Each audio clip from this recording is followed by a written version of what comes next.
remember the sorrel that I told you about? Well, yesterday I picked some and we had our sorrel soup. I am going to make a little video on a version of sorrel soup. Not the ultimate, but a pretty good substitute if you don't want to have cream. Over here we have lots of cilantro coming up, some planted, some self-seeded.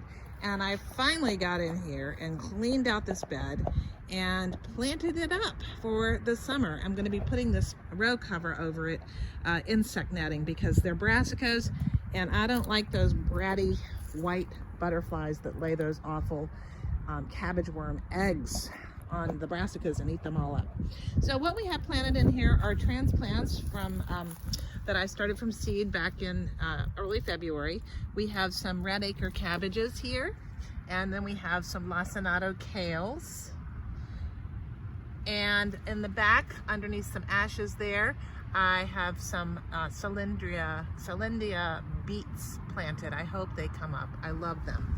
These are just volunteer garlics that have come in, and they were probably left in there a couple of years ago. I don't know what they'll do, so it's kind of an experiment, but I'm hoping that maybe it'll help to keep the voles away. I've got my thyme over here. I've been weeding a lot, but of course, as I look close, I see more weeds. It got a little weedier than I like it in here, but it's pretty much cleaned out now.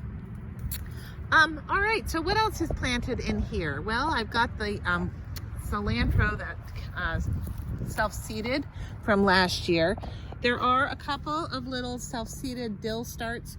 This is a little bit of a tough place to grow those things because they don't get the pollinators, but they are nice and they smell good and I'm able to use them. I did get some onion starts and I have put those in all over here. Again, I'm hoping with a lot of smelly things in here that might help to deter rabbits and other critters from getting in here. On the other side of the netting, this is a flower bed that I just sort of let go last year. I just let it do its thing. But I got in here this year and I weeded it well. It wasn't that bad, and I got some grass cut out from the other end. I have some coreopsis that has coming up, and then the echinacea that is coming back. So this is an echinacea here, a new plant that's seeded, and here is a expanding coreopsis right here as well as here. So those will be really, really nice. Some people call those tick seed. So what I have planted in here, and this is as much for my record as anything else, I put a little grouping, a little row of Snow Princess calendula.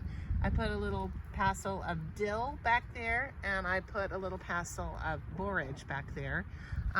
In addition, I have some Pacific Beauty calendula growing up where you see these sticks just in a line. There's going to be a lot of stuff that comes up in here that are perennials, like the echinacea and the coreopsis, but I just wanted to get some other things going in here as well. So this is always a pretty thing. Now at the other end, because this end does get shady, shadier because of these giant boxwoods and walnut trees. So I had a packet of these Botanical Gardens flower mix called Made in the Shade, and I just had some left over, so I just went ahead and scratched them in here. Maybe something will come up, maybe they won't, but let's not let seeds just sit around. So finally I got this bit planted up. Elsewhere in the exterior beds here in the kitchen garden area, we have the Egyptian walking onions. I mean, look how well these have done. These are the ones that came up last year, and they are going great guns. And then we have lots of expanding walking onions.